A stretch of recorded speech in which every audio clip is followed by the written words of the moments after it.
welcome to the Karen Kenney Show. This is the place where we take a no bullshit look at life's little lessons. Here, together, we find the spiritual glory in even the most wicked hard story. This is a journey from fear back to love and how we can find our greatest strength and happiness in some of the most unlikely places. I believe that if you're willing to change your mind, you can totally change your life. So, are you ready to rewrite your story and choose to live free? Let's do this.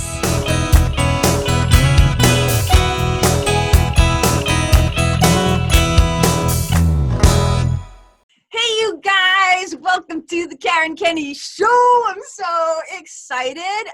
This is one of those days where I'm recording like a couple of episodes and I'm talking to some of my favorite people. So I'm wicked jazzed. I'm a little extra excited. So you can just tell me, tone it down over there, KK. Getting a little too excited over there. But I cannot wait to introduce you to my friend Licia. And Licia Morelli, look, I do two things. I'm going to read a little bit of the official bio so you guys get the gist. And then I always like to ask my guest, Licia, to you tell me about you too. I don't usually like to read the bio, but I just want to land a couple of things just so I don't forget and I don't forget to ask. And then you can expand on like whatever you want. So, cool thing, like we're both writers, I love that, but you're a best-selling author. You wrote a book called The Lemonade Hurricane, and it's a story of mindfulness and meditation. And it was a 2016 Maine Literary Award winner, which is wicked cool. And I love this because it's a children's book, right? And look, here's what I feel about children's books. Adults still read them in their own way. And every time, usually, unless you have a kid that's of reading age, the adult is reading it to the kid and getting something from it too. So I love that you did a book on meditation and mindfulness, so we can circle back to that. You're also, this is what I'm so excited about, your most current and recent mad scientist project, which is the best, which is the release of your new press, Cardinal Moon Press, which is a publishing house for the modern day writer and the modern age. And we're going to totally dive into that. We're going to totally geek out. You guys, I'm just a little fair warning. You got two writers hanging out together. It might get a little weird in here, so it's really good. Your writing's been featured in Publishers Weekly and Boston Magazine, Barnes & Noble, Elephant Journal, and The Rumpus, which I love, by the way. You're shacked up with your old man, your husband. You got two kids. You live on the coast of Maine. And you believe the world would be a better place if everyone trusted their guts and ate more chocolate chip cookies. And so one of the things in your bio that I find fascinating, and I told you, we were just shooting the shit beforehand, you guys, and I said to her, I'm not gonna bring this up now. I'm gonna wait till we're live and we're like filming. So it says here that you're a retired psychic. So first of all, I grew up in a family, so I'm an Irish kid, right? But my step family, who I don't even use the word step, but just so you don't understand why I don't look like them, they're Italian and Portuguese. And so my nana, who was Italian, I grew up in a suspicious household who believed in like the Maluki and doing the evil eye ceremonies and sprinkling fucking sea salt on the windowsills and boiling the water till it forms a serpent's head with the pins and like all the stuff. So I grew up in a family that believed in tarot card readers. So I totally believe that we all have sixth sense, but some of us are a little more attuned and dialed in. But what I found funniest about this, I'm like, how does one actually retire? So like you might retire from the business because you did this for like 15 years, yeah. But you can't retire from the gift. So can we talk about this a little bit?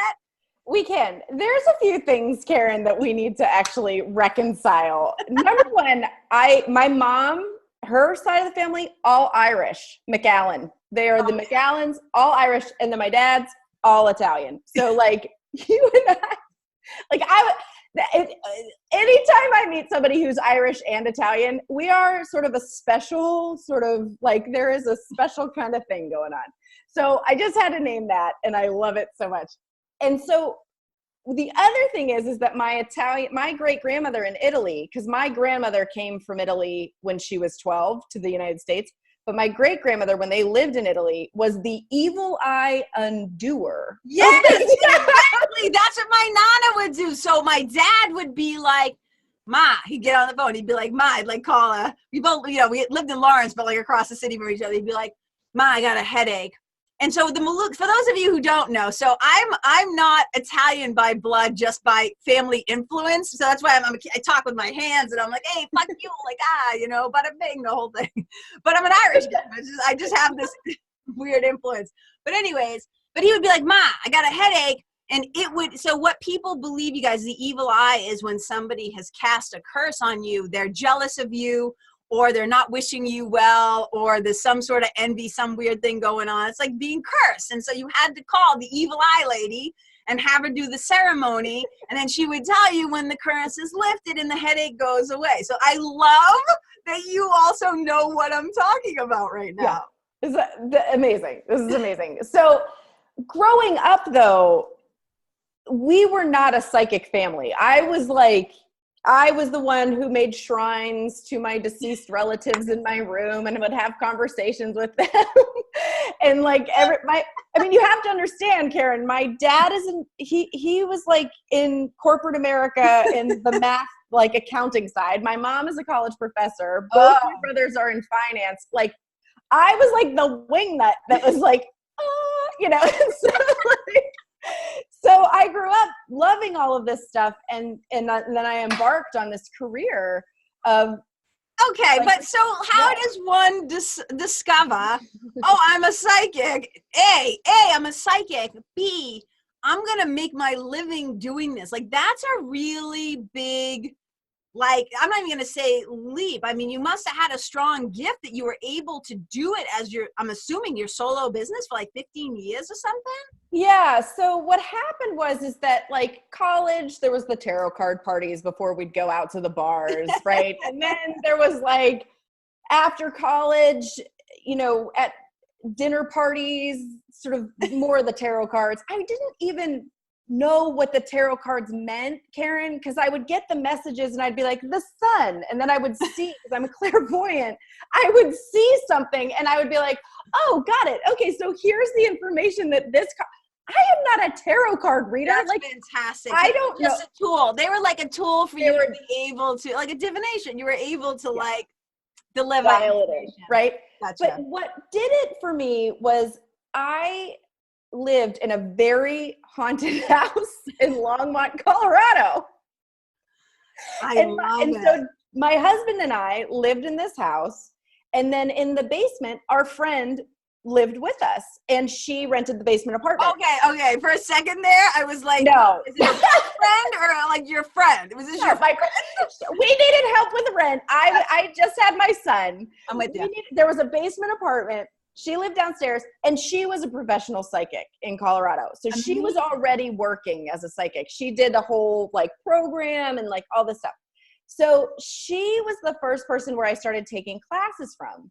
Yeah. And then I was like, oh, okay, as I dial more into this and practice it, because this is what I always, hot tip for everybody, you are psychic. And the more you work that muscle, the more psychic you get, right? So I started working the muscle. I was doing like readings for $1 a minute. Well, that would like, God damn, Karen, they would last for like ever. I would be like, well, that's 300 minutes later, because people would just keep asking questions and I had terrible boundaries. So I was like, okay, I'll just keep answering. But would you charge them the full amount? Yes. Oh, good. That's good though. Yeah, it was good. So I started doing this, and then I started seeing my husband and I would be like, oh my God, this house is so haunted. We didn't realize it. So long story short, I got a job at psychicsource.com, right? This was 2010. Fantastic. I was a phone psychic. You're like, who was the Jamaican woman from back in the day you would call? And she would like, I'm like, I love it. So like people would phone you? They would call and I would get a message from Psychic Source that would say, you have 3 minutes to do the psychic reading. Cause they're like $4.95 a minute. So I was getting like $2 a minute. The company was getting so much money, whatever. And so the person would have 3 minutes that they would have bought. And so I'd get, it made me really fast. Oh my God. I bet it did. Yes. I would get these wacky calls. It was always marriage or sex, money. Of course. Career, of course. Like All of it. So I just got really like fast, right? Oh, but I love it because I know that developed a muscle that it has helped you in other things you've done. Everything. So finally, I build this little side business.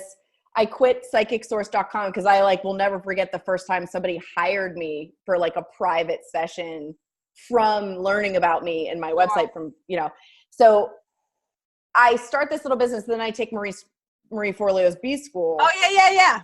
And my career just skyrocketed. I just saw a post of yours, like when I was doing your social media links for, posting on the thing.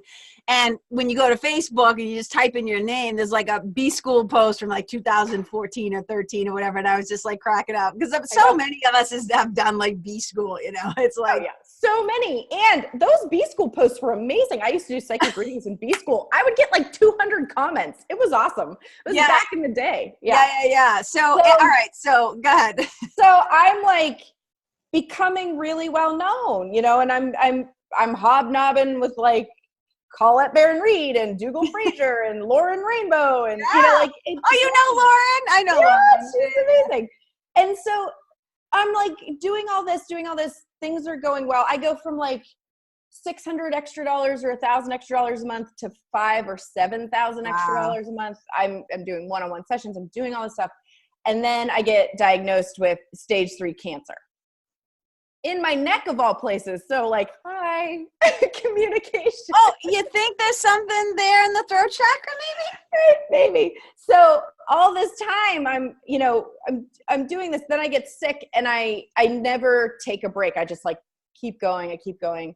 And finally I went through, so I had 3 surgeries and then I had chemo, and the chemo almost killed me because I was allergic to it. So then I have this like, my heartbeat was like at 30 beats per minute. And it was bad. So I get out of that. I'm done with the chemo. And I wake up one day and I'm like, I don't think I can do this anymore. I do not think this is my path. And I should mention, throughout my entire life, from 8 years old until, today at 40, writing and storytelling has always been my number one thing, right? Yeah. And so what happened is that all my psychic readings were great. People were really happy. It was very rare that somebody wanted, to not work with me or it wasn't flowing. So I was really good, but a part of it was because I was able to story tell within the reading of so I like retire because go ahead. I decided, just because, this is something I say to everybody, like, just because you can do something doesn't mean you should. And I just knew that if I kept going, it would be the energetic demise. Wow. And one of the things, it's a tough thing sometimes, like being also a verbal storyteller as well as like a writing storyteller, because one of my writing mentors, Andre, I say mentors, but people are like, what is she trying to say? My writing mentor, Andre Debus III, he talks about that when you are writing a story or a book, like you're pregnant with it. Yeah. And he's like, he doesn't tell anybody jack shit. Like his first reader is his wife, and she might have to wait 3 to 4 years to like see some stuff, Yeah.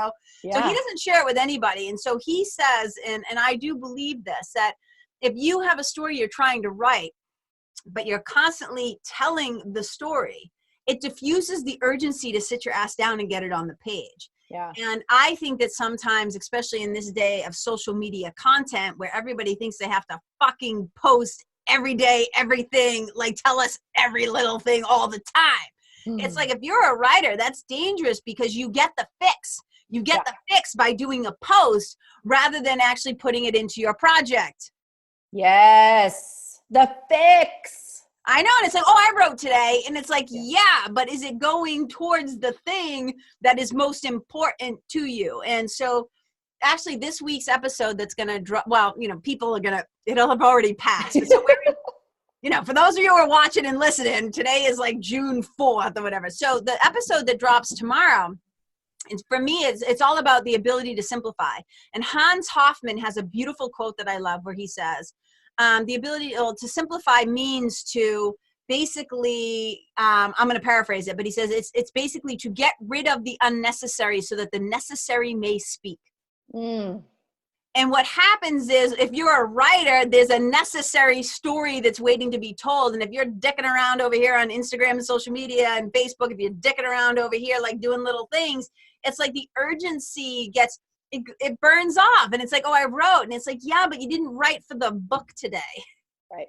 Or the essay collection or the poetry or like whatever the thing is. So here you are as a kid. So this is, I'm so glad that you brought up writing. So I guess the one question though I do want to ask you is that you're retired in the sense that you don't do it physically anymore. It's not your job, but you still have access to the gift. Like you were saying, like we're all, like I always laugh when people like, I'm an empath. I'm like, no shit, Sherlock. So is everybody fucking else in the world.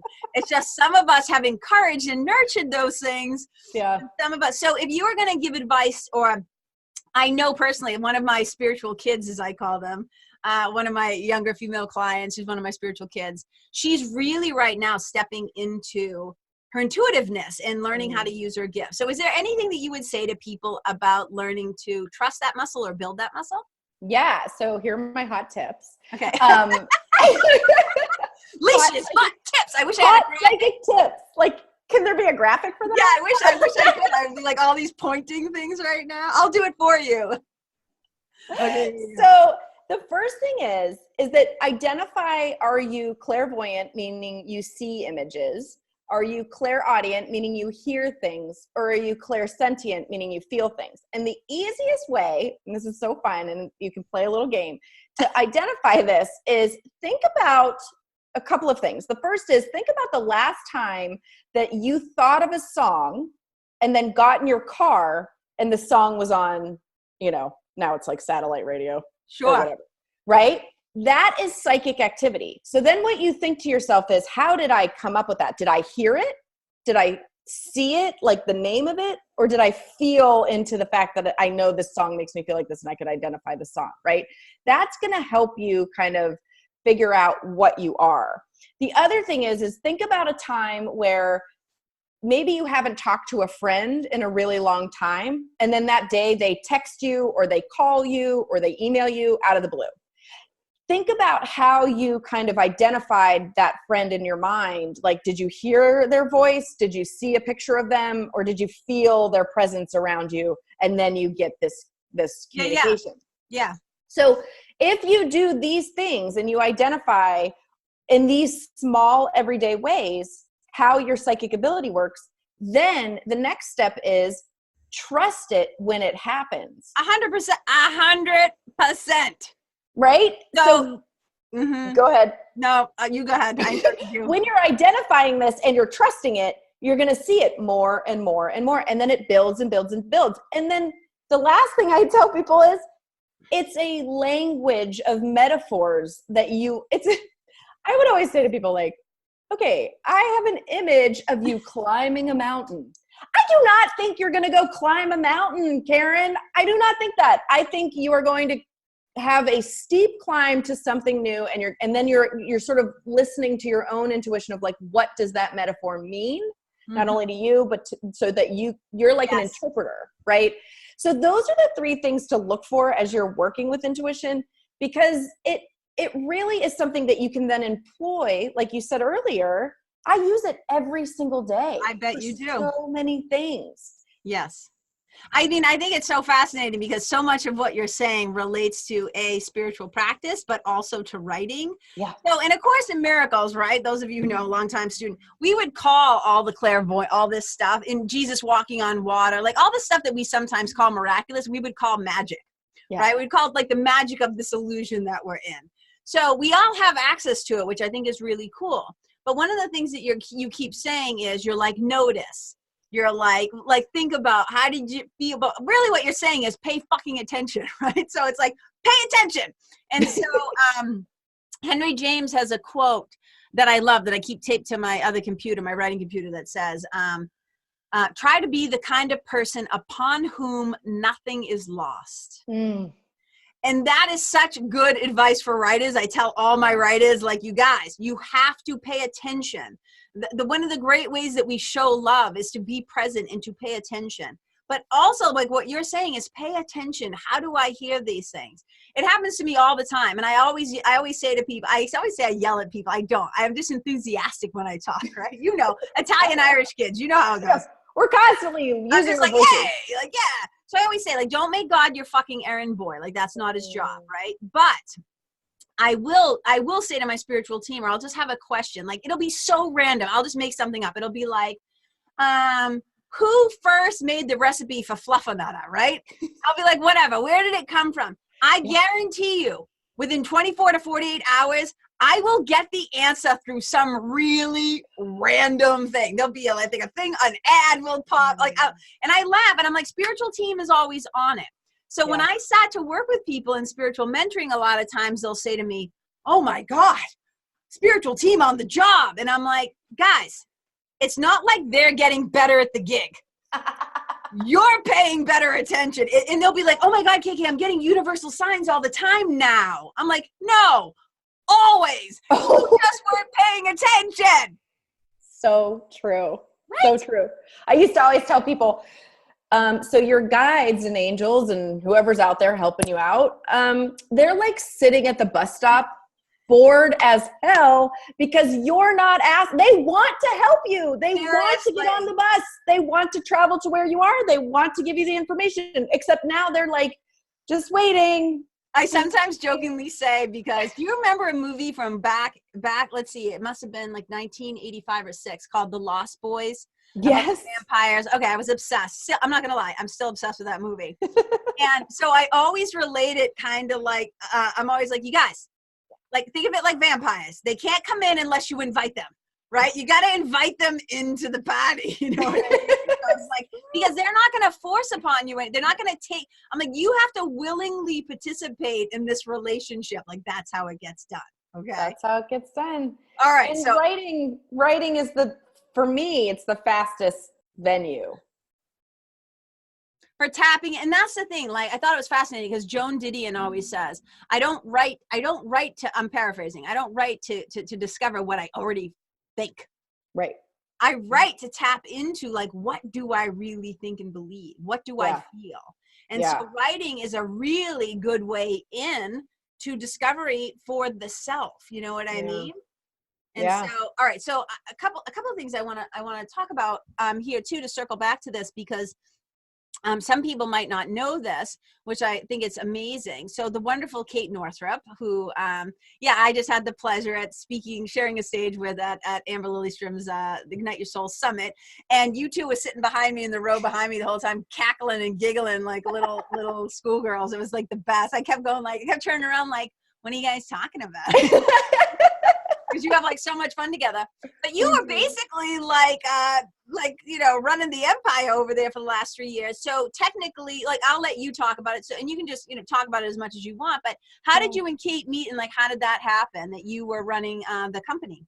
Yeah. So Kate and I are part of this mastermind here in Maine that our friend Carrie Montgomery put together. I think it was 5 years ago now. We've been meeting monthly for 5 years. So I didn't know Kate before the mastermind. I didn't even know Carrie. She just invited me to be a part of it. And so it was awesome.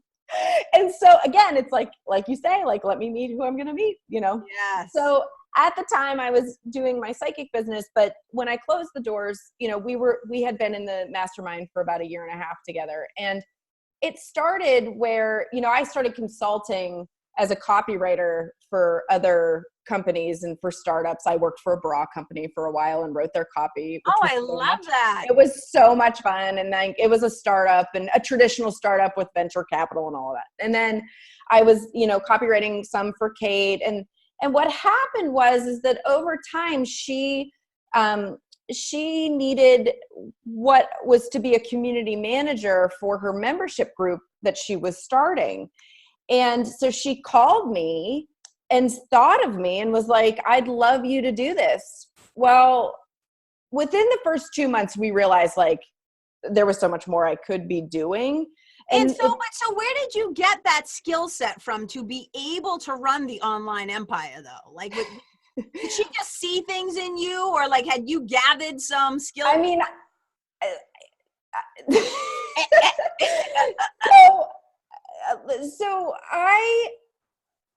somebody once said, and this was my favorite quote, and I feel like it sums it up, so I'm just going to say it. Somebody once said about me,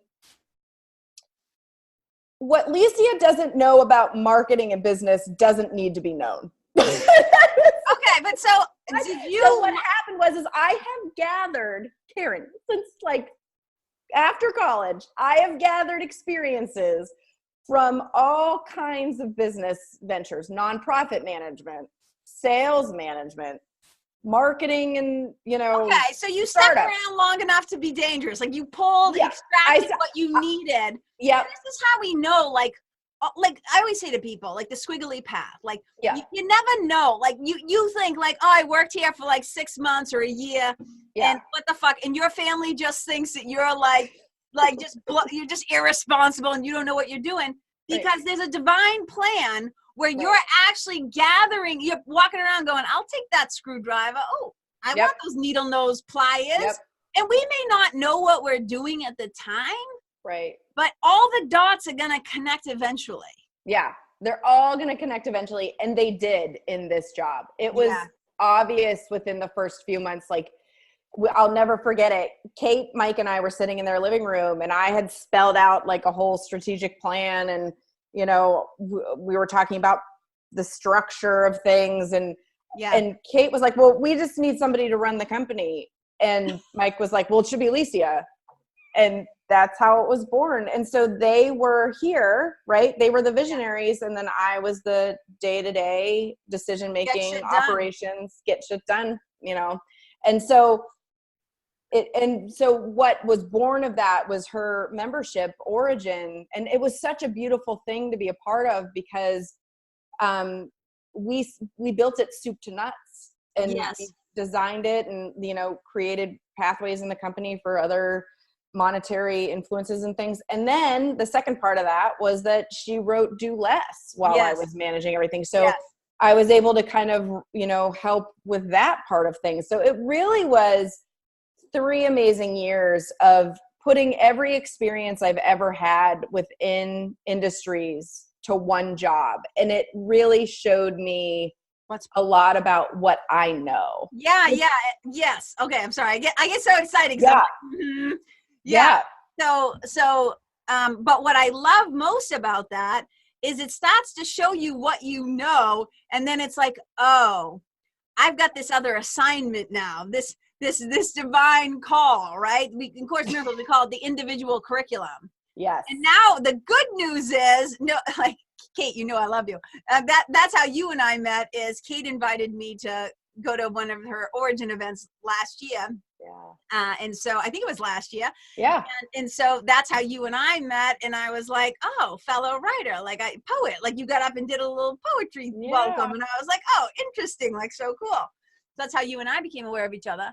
But now all of a sudden it's like, okay, I've got all these things that I can now apply to my calling, my divine, individual curriculum, which is so exciting to me. Yeah. So I want to talk about that a little bit. So I always say to people, I love to ask this question. How do you first and foremost identify? And I'll just give you an example. A lot of people, as soon as they become a mother, they're like, well, I'm a mom. Right. I'm a this, I'm a that. So if you were going to, again, whatever you want to lead with, there's no wrong answer here. How do you first and foremost, see yourself? As a writer. Yeah. So that's the first, So that's the first thing somebody asks me, who are you? I'm a writer. Yes. I resonate with that. And so I always say writer, speaker, spiritual mentor, But I think, and the first thing I identify as, and I'm not being all I say child of God, that's my first one. Oh, that's and good. then, but it's I always say storyteller, storyteller. I am a writer too, but I love to tell stories, storytelling. And that's the thing, we both have a mutual love of words and the power of words. And really what it is the power of voice. And it's so important right now, especially, I think for women, women of all kinds, women of color, women who come from different, like there's a lot of not, women voices, female voices being, they're at, like, I'm not going to say they're at a lot, because hello, there's a lot of women that came before us that already did it. Yeah. But I'm so excited about what's possible now that you have Cardinal Moon Press. And so where did that dream, or like the timing of it, because all of a sudden it was like, boom, I'm doing this thing. So can we talk about that a little bit? Yeah. So, so to kind of reflect back of like, so I started picking up all this more information, you know, working with Kate, and, you know, it was such a beautiful experience. And then that started winding down. And as it was winding down, you know, I knew I was furthering my education for myself, not for any other reason, with my writing by embarking on an MFA, right? But I knew that there was like a secondary piece. I always saw like things walking forward side by side. Like, the writing is for me. Yes. And people can read it. That's great. But I've never embarked to be like the next Elizabeth Gilbert. Like, I've never put that up on my, you know, visioning of like, I need to be a famous writer. I want voices to be heard. So for me, the thing that always felt passionate about me was like, oh, have you read this person? Have you read this person? Oh my God. Because I think the secondary thing I would say is I'm a reader, right? So I'm a writer and I'm a reader. And then I will hand you a book and I will hand you a title and I will be like, you have to read this, right? And I think you're also, I'm being rude. I just want to acknowledge I'm being rude and interrupting you. But you're also a connector, I think. A matchmaker. Yes. Yeah. So I want opportunities for people to connect with voices they may not have necessarily heard or heard of, right? Yeah. So what happened is that I'm in the last year, well, I'll just say it. I'm just going to be out with it. Yeah. In the last year, I have witnessed with like 5 different authors, sexism, racism, ableism, ageism, right? All in the publishing industry. So meaning, you know, these writers who have tried to get their voices heard and they were either deflected, turned down, or whatever, based on the color of their skin, the color of their gender identification, their age, like all these things. Yeah. And so you're hearing these stories and some part of you is like, and I'm joking, like, fuck the patriarchy, fuck the system, fuck the man. Like, why does this thing exist? You might not have said it that aggressively, right. But like, all these gatekeepers are kind of like standing at the gate telling the artist what's worthy or valuable. Yep. That is what is happening. So I am, in my mind, I am sitting there going, what is happening? And my friend would laugh because I'd like slam my hand. I'm like generally a friendly person, Karen. I like might be animated and use my voice and yell a little bit, but whatever. Like, I'm not like an aggressive, like my one friend always makes fun of me. She's like, okay, I know you're nice, but can you mean it up just a little today? Because this is what's happening. And I'd be like, okay. But like, I would be enraged at these stories, at the injustice of what these women were telling me, and men, right? And I would just sit there and be like, God, no. And then I was talking to somebody and I was like going on about it. And I had recently realized that I was in the back acknowledgments section of 3 or 4 books randomly that I did not realize that I was in the back of. Like, a couple of them I knew about, but like the other in the acknowledgments when the author was thanking people. Thanking people. I'm like, whoa, there's my name. Like, how did that happen? And in that discovery, it clicked for me of like, perhaps my thing is to actually do because you'd only see in the acknowledgments usually like the publishing companies. Sure. You know, it's like that. Perhaps what I'm already being thanked for is the thing that I should actually be doing. Yeah. And perhaps if I'm watching these injustices, instead of sitting there and complaining about it, why don't I do something about it? Yeah, so exactly. So instead of just getting your panties in a bunch, do something about the wedgie, right? It's like,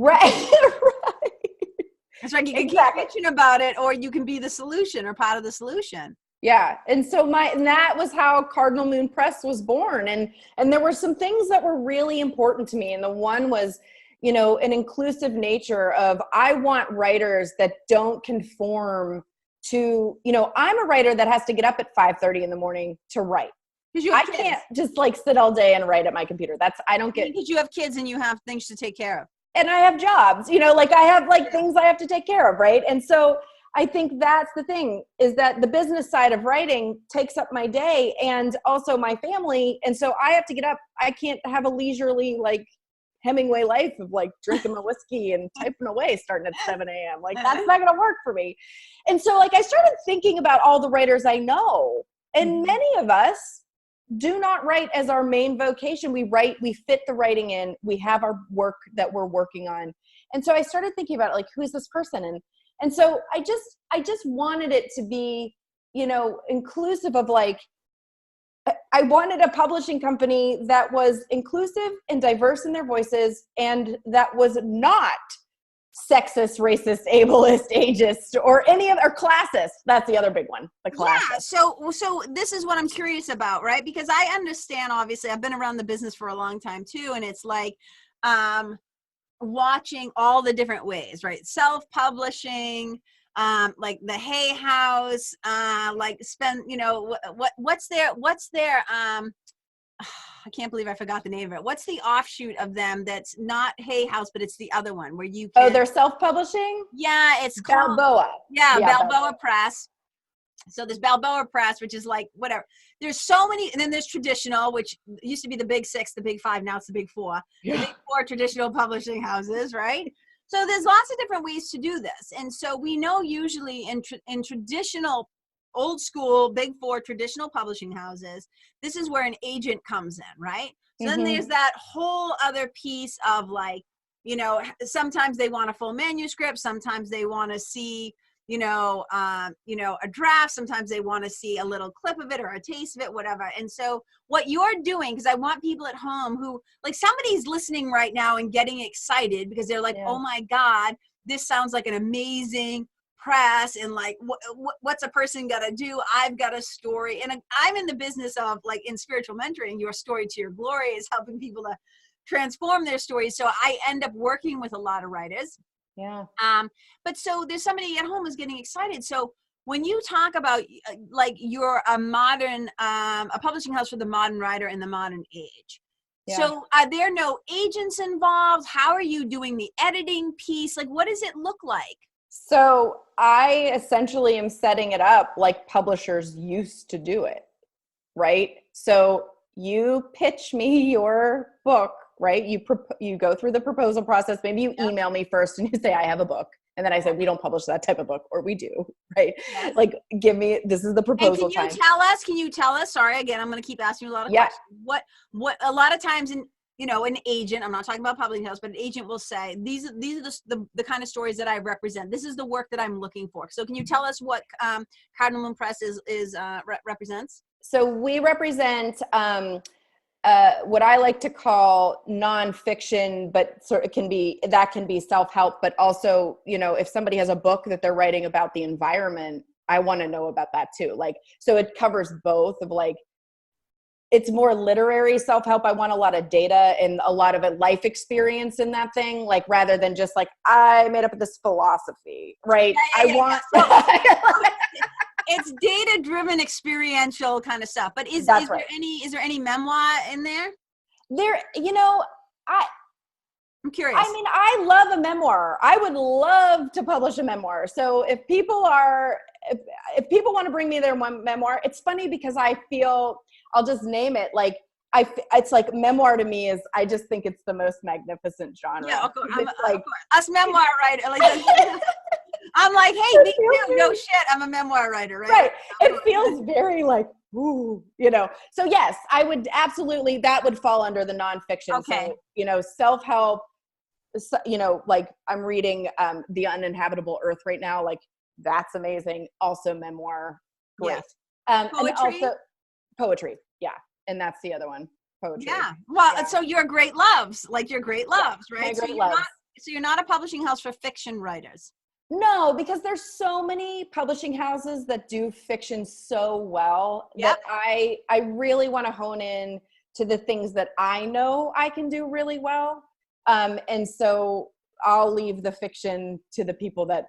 Yeah. So the cool thing is, it sounds like you're skipping a step, and I don't mean that in a bad way. I mean in a good way. Yeah. So there's no agent to represent you. It's basically this opportunity to have like face-to-face, hat-to-hat, like connection to say, I'm a writer, great, I'm a publishing house. Let's see if we're a good fit. And people have to understand that not everything's going to be a good fit. And it's not a rejection of the person or their worth or their value. It's just, I represent this, right? And so there's skipping of the agent, but then I assume you have people who aren't watching this, I'm doing air quotes, quote unquote, in-house editors. You're going to have editors too. Yep. So one-stop shopping. You get the book. You can do the art, the cover art, all that stuff. All that stuff. This is like, we are a traditional publisher in that. So Karen, you come to me, you say, this is the book I've got. Do you want to publish it? I say, yes, this is magnificent. We begin the writing process. Part of my job and part of publishing's old job used to be to nurture the story as the writer wrote it. So you would send pages to me and I would read them and deepen you into that writing and support you on your idea path. What happens now is it's sort of like you get a contract, and some publishers do help, but not a lot. Like you kind of are on your own, and I don't want that, which is why it will, it's like, I can't take on 50 writers in a year because I don't want you to feel like I'm not working with you on the 100%. So let's say you're going to get so this is going to go out, however many people hear it. And there's going to be as the more because I think you were just on Amber's podcast too. So the more people hear this, I'm like, okay, submissions are going to be fucking on the way. Right.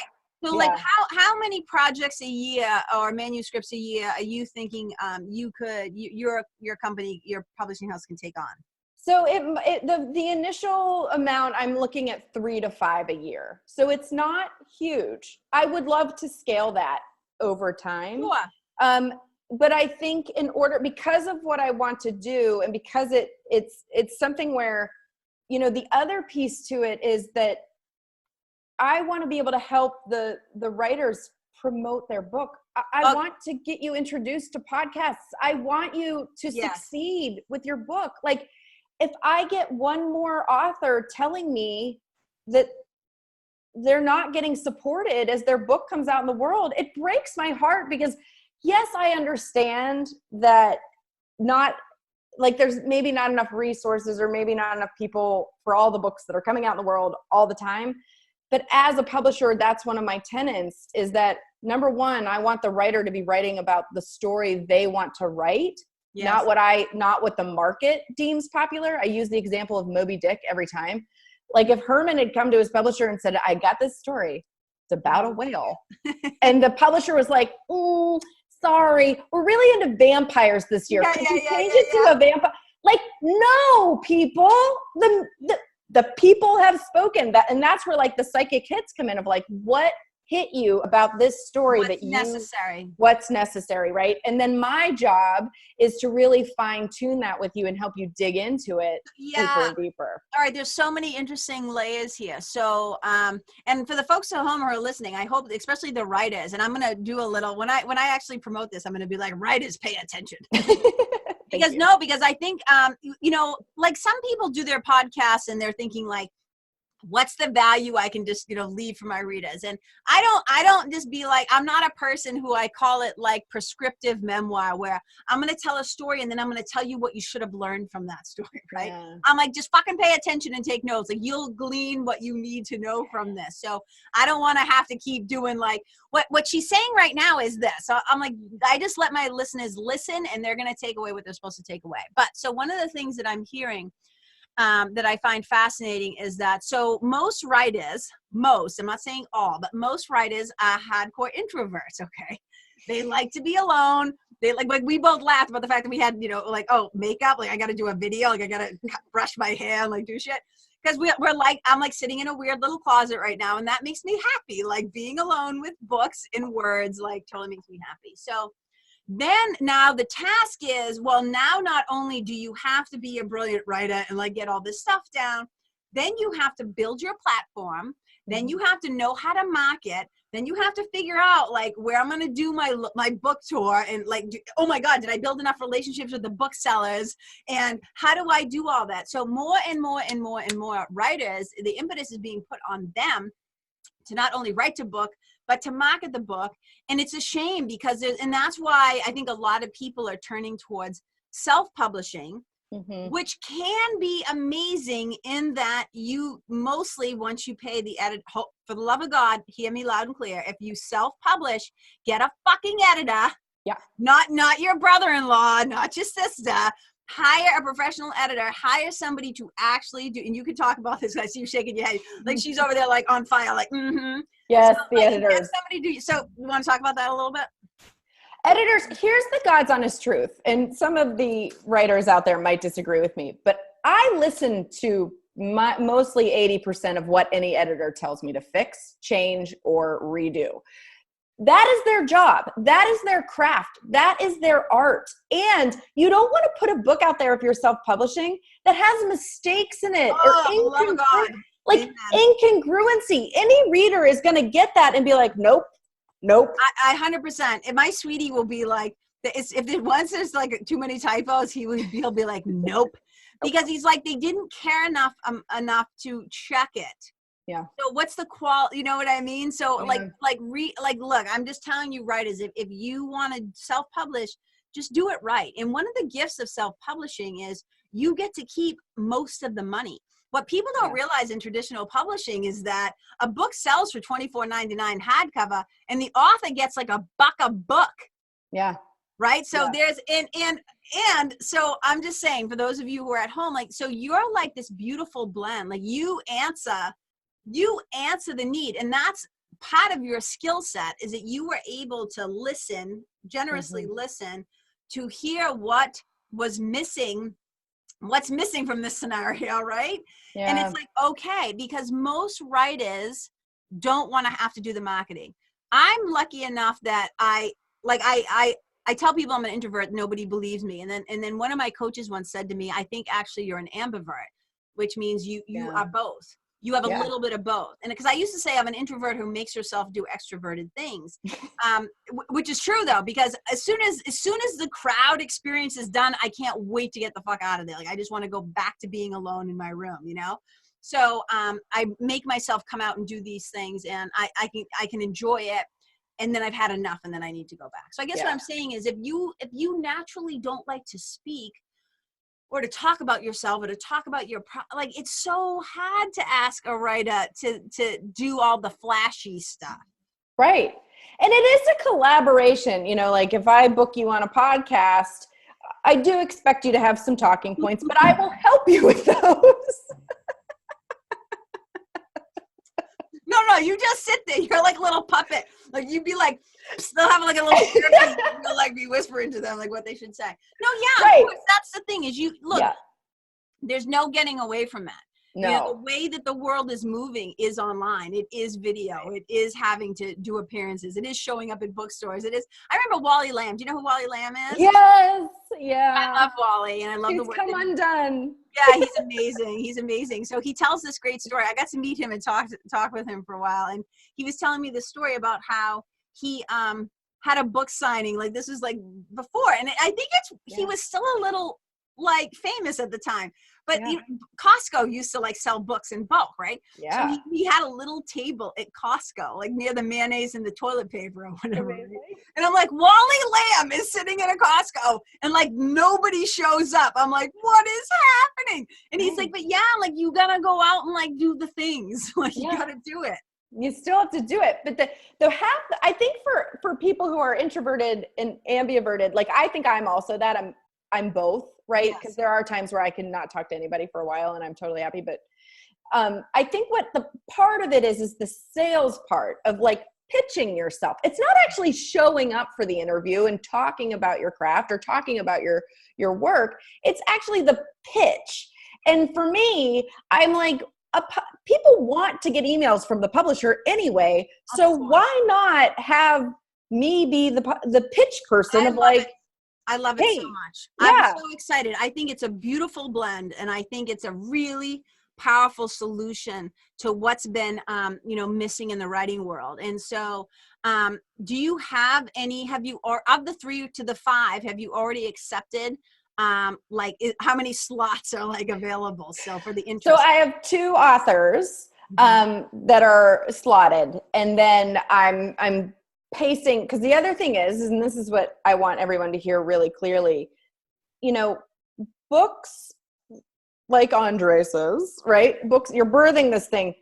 And so if I have in my mind that I know the books that are coming out are going to be really like, it's going to be a lot of molding and a lot of like emotional work and a lot of like that stuff, then I might say like, okay, 3's good, because I know the project, because I want to deliver beautiful books, right? Of course. And so right now I'm like, okay, it may just be 3 this year because I know what's on the docket. But also it could be that some of these books take 3 years, because no book should be written in a weekend.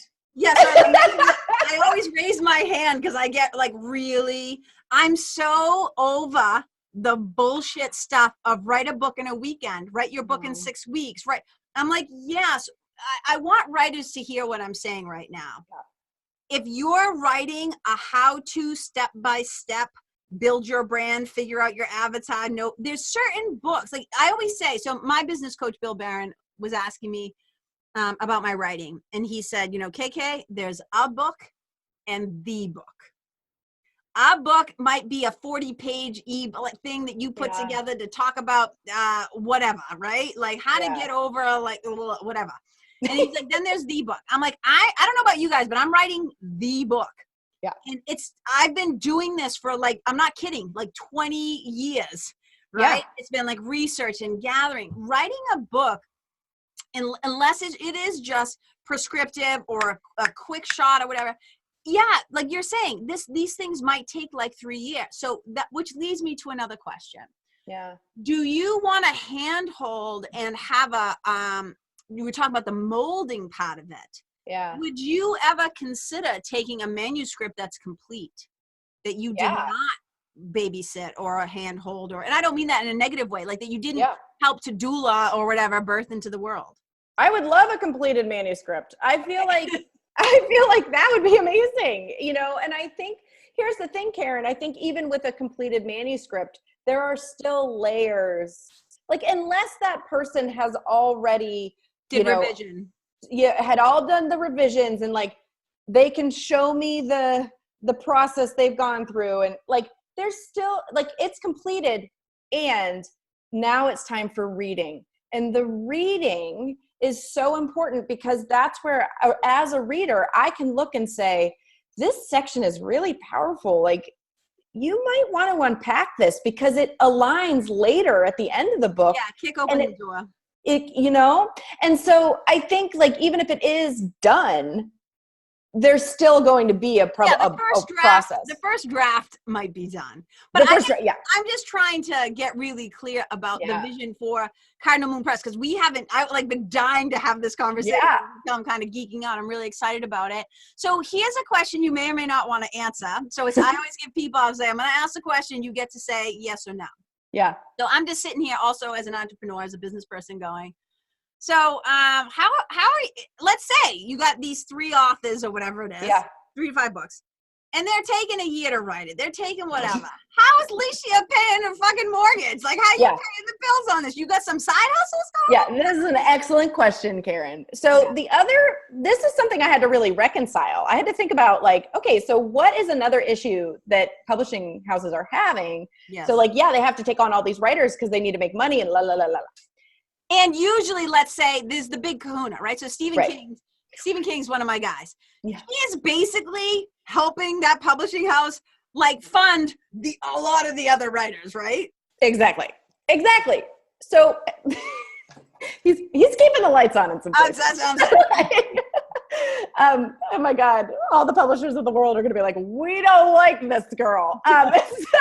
No, but you're necessary right now. This is why I'm so excited that you saw a problem and you were inspired inspired, in spirit. I always say the word inspire means like originally inspire or inspire, like to inhale, to breathe in spirit. You have been infused to take this action and enthusiastically, and theos, in the spirit of theos, God, in the spirit of God, you have created this company, which is so exciting. So let them be a little afraid of you. Let them not like you. I love it. So what I had to reconcile was like, if I want to treat my authors in the way that I want to treat them, meaning I am supporting their process, or if their process is almost done, I'm helping, if I'm doing all of this for them, I don't want to, again, going back to sort of like Elizabeth Gilbert saying, don't put the pressure on your writing to make the money, right? So like in that same vein, I'm thinking, how can I reconcile this? Well, the business portion, the sort of educational portion of this part is I will be having writing retreats that people can come to. I will be offering separate mentoring, creative mentoring to help people write their book or help get their ideas out, right? You're hitting my next line of questions, so I'm happy you're addressing this. Go ahead. Yeah. So while these people may not end up being writers with me, I will still be able to teach and educate how they can best go about it. I can inform them. If you feel like you want to self-publish, here's the best way to go about it. Here's what you're going to do. Here are names of editors. Here are names of designers. Like, awesome. So you're going to be also an incredible resource, and you're creating, I know you're doing, when's your next retreat? It's in 2020. When is it? It's in March of 2020. It's going to be in Maine? It's in Camden, Maine. And it's very exciting. I'm so excited. It's 2.5 days. It's in Camden, Maine. You get your own room at a bed and breakfast. It's all about writing and being in tune with the sort of process and the creative process. You'll get feedback. You'll be able to talk with other writers. And also, it really, writing such beauty can happen when you're in community with other writers. I 100% agree. You take away so much after having discussions, and then you go home from this and you're like typing because you're like, I see now where I need to go. Well, the fire also is lit and you feel like you've just been with your people. Yeah.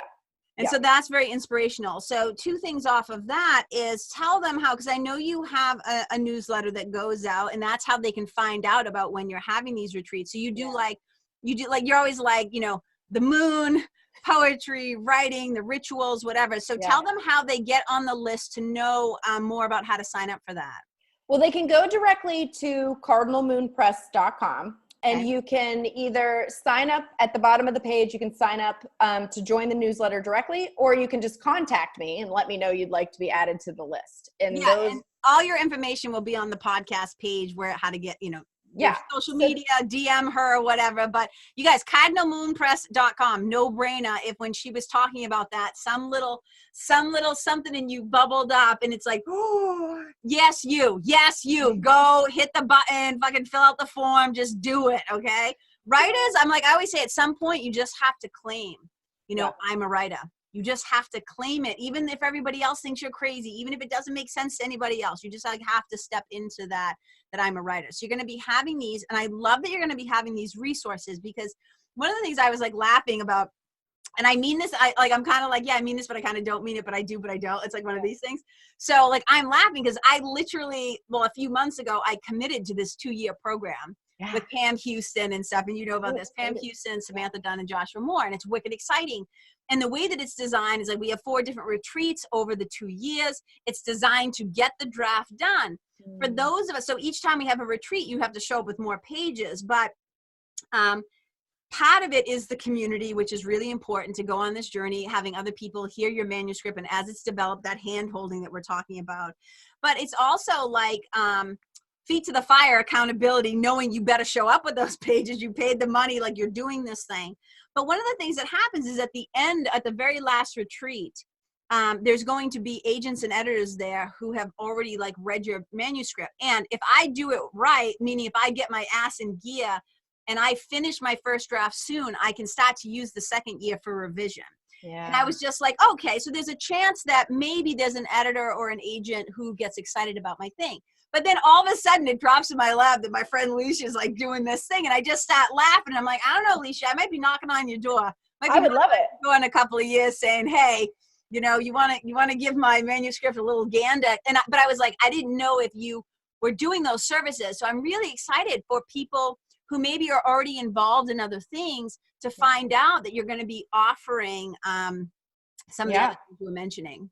Yeah. And that's a really important part, because I see it as twofold, Karen. Like, if I'm helping writers develop their craft and I'm reading more manuscripts and I'm learning more about, sort of what's coming out and doing that, it makes me a better publisher. Mm-hmm. Like, I don't want to leave the teaching aspect of my work, because it brings me so much joy to help people get their voice onto the page in a way that maybe they've never been able to before. Or if my feedback, because I also believe in like really, like, this isn't going to be an MFA table where everybody's like, they're actually ripping each other a new asshole trying to prove who's the smartest one in the room. Yeah, like none. But like, I have done enough of this to be able to take a line and say, these are the questions I have as a reader as I read this line. Tell me more. And 9 times out of 10, what comes out of that is the thing that people remember from the story the most. It's the thing that unlocks even more from 100%. The writer, right? 100%. And so I think like that was really something I had to reconcile of like, can I do both? And then I was like, why not? Why not? Of course. It's like, and you'll take your own temperature. Yeah. After this first year, like 5 was too much. It should have been 3, or, I actually have a greater capacity because these guys are just still in draft stage or they're doing whatever. So it's a great experiment. Like, I think it's really exciting. And as I'm a gateless writing teacher. And so, when I think about that feedback and what's possible when somebody is only focusing on what's hot and what's bright and what pops and where the genius is, and then the critical mind gets quiet, and then having somebody who loves you and loves your work and isn't trying to prove how smart they are, but they're trying to help you be genuine and authentic and go beneath, like you said, the line is written, and then you look at it and you're like, but what's really underneath this? And that's what a good editor is going to do. And somebody like you, it sounds like these writers are, look at whoever you signed up, they're fucking lucky to have somebody who's walking most of the time you're just sitting alone in a room. Like I'm like, I gotta show up in December with 75 pages. Yeah. Get to work, but it's me with me. It's me with me in my room. So what you're doing is revolutionary in a way. And I know you have to go in like 4 minutes, but I just want to acknowledge that like what you're doing is really incredible and really powerful. And I think that I'm just like, I hope you, I kind of laugh. I hope you trademark and copyright what you're doing, because people are going to start looking at this and going, oh, because I think having a press, it's just like, I'm married to a professional musician. Having a label is kind of cool. Like being able, I always say this, if you're lucky enough to have been successful, whether it's financially, spiritually, mentally, whatever the thing is, if you are able to take the elevator up, you had better send that sucker back down. For the 100%. People are going up behind you. And I feel like that's what you're doing. I hope so. I do, Karen. I hope so. It, like, I know that, and this is, I think, like, I'm like looking up, like, what are you saying, guys? Like, I'm no stranger to that. Like, I am just constantly like, okay, show me, let me do this. Because it brings, like, I just get warm and I get excited, and I just know that like the world of books needs this. And, and I always think, I do have to say this, my children's publisher is incredible. They are incredible. And I won't publish children's books, and I'll continue to publish my books with them because they are so forward thinking in the children's lit world. And so I always just like to say a shout out to them, because they showed me that it is possible. What's possible? Modern. Well, that was my other question. So just write it to writer. How are we going to make sure that your own writing doesn't suffer as you help other people? Well, I think that's part of why I'm doing this MFA program, because I am able to write just for myself. I don't have to worry now. Like, will I have a publishing house? Yes, I will. Well, that's what's so great. And I love, because I mean, the whole point of an MFA is that you come out with the first draft. You come out with the manuscript. Right. And so for me, I see this as embarking on a program where, like, wonderful, I can write about whatever I want. I have zero pressure. I have zero expectations. I'm super excited. And the writing, Karen, it's just for me. I don't have to think about anything else. I can just write what I want, learn about it, do the things, and I can let go of everything else, because everything else is just I'm doing it. I'm doing the publishing. So well, that's the thing. I'm like, stop putting I see people at writers' conferences and they've gotten like 10 pages written and they're worrying about who their agent's going to be. I'm like, right. Whenever I ask like my friends like Ann Hood and Laura Lippman and Andre Debuse and like all these people, and I'm like, so what's the thing? They're like, sit your ass down and write a really good fucking story. Yes. Sit your ass down and write a good book. Yeah. Don't worry about that stuff yet. No. The key thing is get the writing done. Yeah. And Dani Shapiro, who you also know, she is one of my teachers, and she always says that too, of like, she had said to me, it was the best piece of advice. She and I were talking, and she goes, this is such a beautiful time for you as a writer, because you're just getting to write what you want. Like you just get to do what you want. And I really took that to heart. And I finished this poetry manuscript a few months ago, and I just was so happy. Yay! I was so happy that I finished it. And then it was like so freeing, because I was like, well, it's whatever done. It's done. Part of it for me is, don't get me wrong. Like when you say I just write for me, I'm like, yes, 100% true. Yeah. And my dream since I was a kid is like, I want to have a best-selling book. Like I want traditional, like I want to do it. I want the book made into a movie. Like that's my big I love it. Dream. I'm like, I want to do it old school, whatever. Yeah. But I think it's amazing that like, so I do, but I also understand, like, look, I always say a book has a life of its own. Mm-hmm. It has its own plan, and it has its own dharma and karma, and it's going to go and do what it's supposed to do. Yeah. My job is to be the conduit that it comes through. Yeah. To shepherd it into the world. Yep. And then spiritual team's on the job. Yeah. But how good it feels for us writers to know that you and a Cardinal Moon Press now exists in the world. And it's so exciting and it's so beautiful. And I know you have to go. So I'm going to just give you an opportunity, if there's any final thing that you want to say, any invitation that you want to make, or any final things before you hop off. But I just want to say congratulations. I'm wicked excited for you. I'm wicked proud for you. And I cannot wait. I know we're both speaking at something soon together. Yes. So I'll get to see you face to face very shortly, which I'm really excited about. And I'll give you a big hug then. But is there any final anything that you want to say to the listeners? This is what I always say.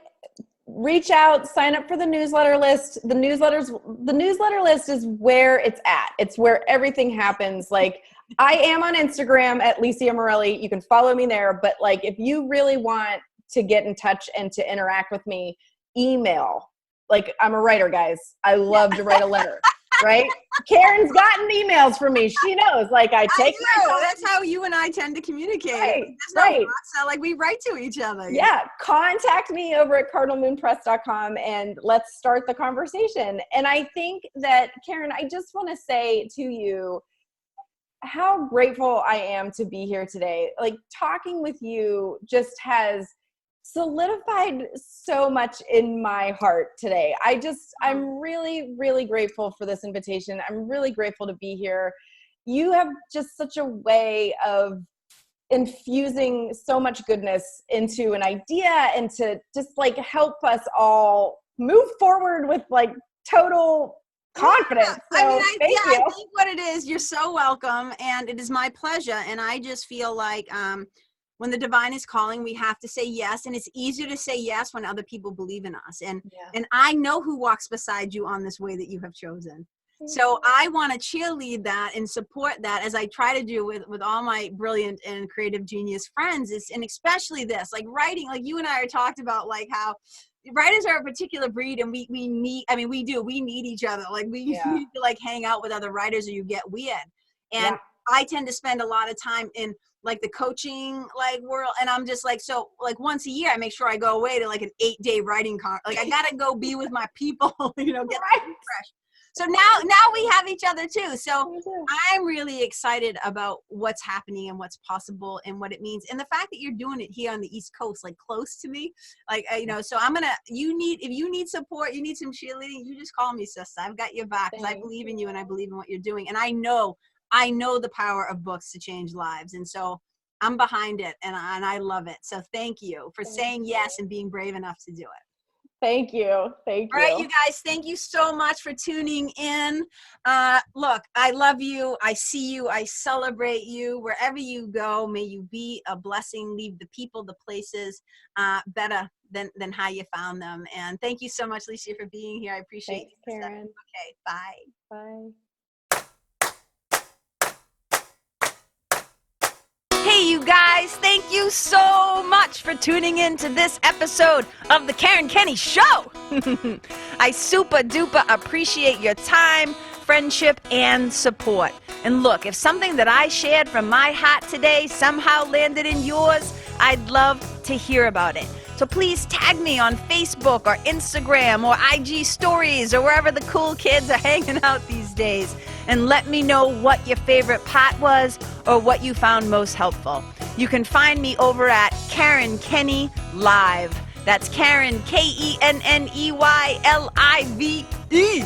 And if you're digging what I'm saying and you want to hear more, I'd be wicked grateful if you could go to iTunes and subscribe and leave a review, because you guys, that's how you'll help me to keep spreading the love. And if you can think of someone that could benefit from hearing this episode, please share it with them. I'd also love to stay connected with you. So if the feeling is mutual, please go to KarenKenney.com/freebie and download my free guide to building your spiritual team. Until next time, my brothers and sisters, keep living in the fearless flow. Know that I see you, I appreciate you, and I love you. And wherever you go, may you be a blessing.